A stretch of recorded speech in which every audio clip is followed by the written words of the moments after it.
आज आहे 12 जून 2024। आजपासूनचा परत एक शेतकऱ्यासाठी अंदाज येत आहे।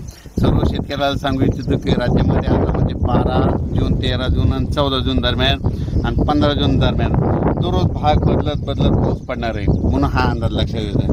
सर्व शेतकऱ्याला सांगू इच्छितो ज्यांच्या शेतामध्ये एकच ओल असले तर तुम्ही पेरणी करायला हरकत नाही। पेरणी करण्यासाठी चांगलं पोषक वातावरण, म्हणून हा अंदाज लक्षात घ्यायचा। आणि परत एक शेतकऱ्याला सांगतो की म्हणजे आता सध्या खंड वगैरे काही नाही, उगं घाबरू नका। काय होणार आहे, राज्यात पाऊस पडणार आहे 20-22 जूनपर्यंत पाऊस पडणार आहे। आज या तालुक्यात पडणार आहे, उद्या दुसऱ्या तालुक्यात पडणार आहे, म्हणून हा अंदाज लक्षात घ्यायचा। सर्व शेतकऱ्याला सांगितलं की राज्यामध्ये फक्त 15, 16 आणि 17 जून दरम्यान थोडी उघाड राहणार आहे, पण विदर्भात मात्र पाऊस पडणार आहे, म्हणून हा अंदाज लक्षात घ्यायचा। एकंदरीत राज्यात परिस्थिती बघितली तर राज्यामध्ये पश्चिम महाराष्ट्र,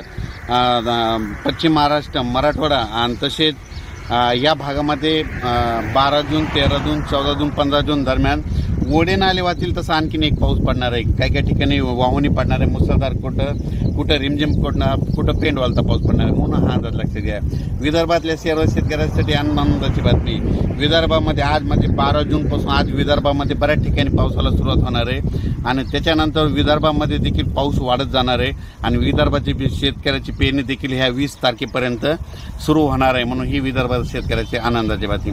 परत एक राज्यातील सर्व विभागावाईज घेतलं तर सर्वात पूर्व विदर्भात आज म्हणजे 12 जूनपासून पूर्व विदर्भामध्ये पावसाला बऱ्याच ठिकाणी सुरुवात होणार आहे। त्याच्यानंतर पश्चिम विदर्भात देखील 12 जून ते 22 जून दरम्यान दररोज भाग बदलत पाऊस पडणार आहे, म्हणून हा अंदाज लक्षात घ्यायचा।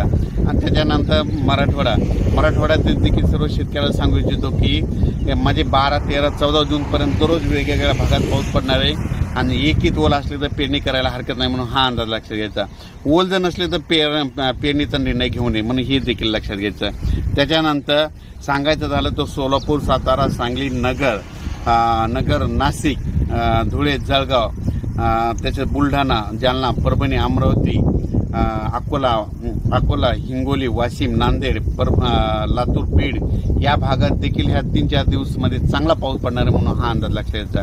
पण सोलापूर जिल्हा, धाराशिव जिल्हा, लातूर जिल्हा, बीड जिल्हा आणि सांगली जिल्हा म्हणजे आता ह्या 3 दिवसात मात्र आणखीन जोरदार पाऊस पडणार आहे, म्हणजे तिकडं ओढे नाले वाहतील, छोटे तरी असेल तर ते देखील भरणार आहेत, म्हणून हा अंदाज लक्षात घ्यायचा। अचानक वातावरणात बदल झाला तर परत एक मेसेज दिला जाईल।